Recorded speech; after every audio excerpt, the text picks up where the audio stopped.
Hello everyone, के तिमीहरू पनि होइन कामको लागि किचन हेल्पर भनौँ न, किचन हेल्पर गर्नुको लागि चाहिँ साइप्रस आउँदैछौ भने चाहिँ यो भिडियो तिमीहरूको लागि है। यो भिडियो चाहिँ तिमीहरूले हेरेपछि मात्र साइप्रस आऊ होला, आउनु होला होइन। साइप्रसमा चाहिँ के छ, किचनहरू कस्तो छ, सबै मैले यही भिडियोमा सब देखाएको छु होइन। प्लिज यस्तो हेरिदिनु होला। मैले चाहिँ सबै कुरा भनेको छु यो भिडियोमा चाहिँ। किचनहरू कस्तो चाहिन्छ, के काम सिकेर आउनुपर्छ, सबै एभ्रिथिङ भनेको छु। सो भिडियो लास्टसम्म हेर्नु होला। अनि साइप्रस आउँदै हुनुहुन्छ भने चाहिँ यति चाहिँ सिक्नै पर्छ है केटा हो, यिनीहरू चलाउनु पर्छ है। म सब भिडियो भन्छु। त्यही हो केटा हो, खासै गाह्रो हुँदैन, ढुक्क भएर आउँदा हुन्छ। किचन हेल्पर आउँदाखेरि तिमीहरूले सलाद बनाउन चाहिँ सिकेर आउँदा राम्रो हो, तिमीहरूलाई फाइदा हो। अनि सलाद बनायो भने चाहिँ धेरै सजिलो हुन्छ कि। अनि टेम्परेचर मेन कुरा भने चाहिँ तिमीहरूले यो बनाउनु सिक्नु पऱ्यो कि, यो चलाउन चाहिँ प्रफिट हुनु पऱ्यो। कुन खाना कति डिग्रीमा पकाउने भने चाहिँ यो सिक्नुपर्छ। यो सिकेन भने चाहिँ अलिक गाह्रो हुन्छ है। यहाँनिर सबै खानाहरू यसैबाट भएको छ, यसबाट लाइक त्यसबाट सबै खानाहरू यसैबाट बनाउने हो। यो साइप्रसमा किचन कस्तो हुन्छ भन्न देखाउँदैछु। किचन कस्तो हुन्छ भनेर सब देखाउँछु है म तपाईँहरूलाई। आज के हुन्छ कस्तो छ भनेर सबै देखाउँदैछु।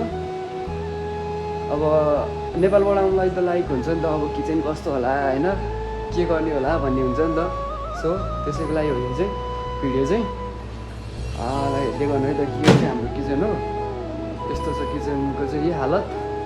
अनि यो डिसवास भइहाल्यो, भाँडामा यहाँ हुन्छ, यहाँ छ भनौँ, हुन्छ भन्दा नि यहाँ प्लेटहरू राख्ने अर्डरहरू यहाँबाट जान्छ। अनि ओभनहरू रेन्ज चाहिँ किन कम हुँदो रहेछ केटा हो, जम्मा 4-6 मात्र छ। अनि यो डिप फ्रायर भइहाल्यो। यहाँ आलु फ्राई गर्दैछु म एकछिनमा। अनि यो अर्को छ पिज्जाहरूको लागि। अनि यता बेकरी भयो, यहाँ एउटा 2टा रेन्ज छ। लाइक त्यस्तो विधि त केही छैन खासै होइन।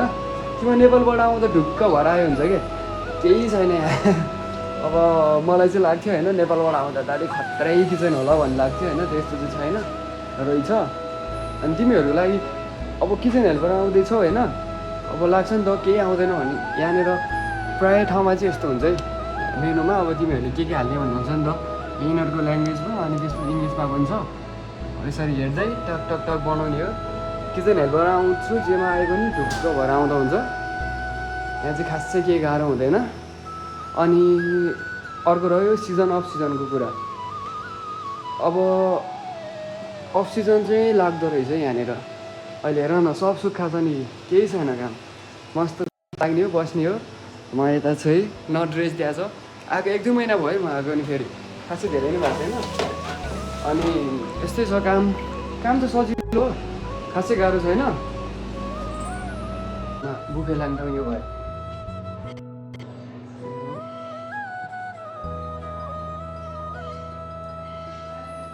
यहाँनिर चाहिँ बुफे लाग्छ, त्यहाँनिर उयोहरू छ।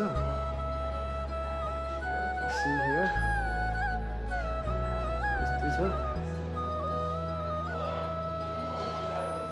दामी छ यहाँनिर। टक्क ब्रेकफास्टहरूको लागि सबै मेसिनबाटै हुँदो रहेछ, कहिले चाहिँ बनाउनु पर्दैन, आफै हुन्छ होइन।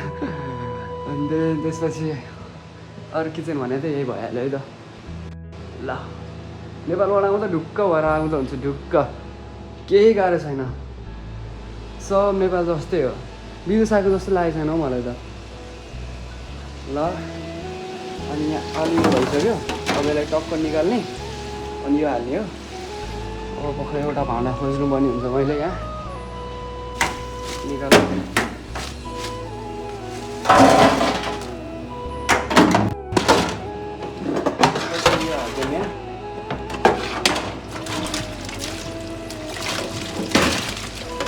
अनि यो फ्रिजमा सामानहरू मिलाउन पनि जानुपर्छ है केटा हो।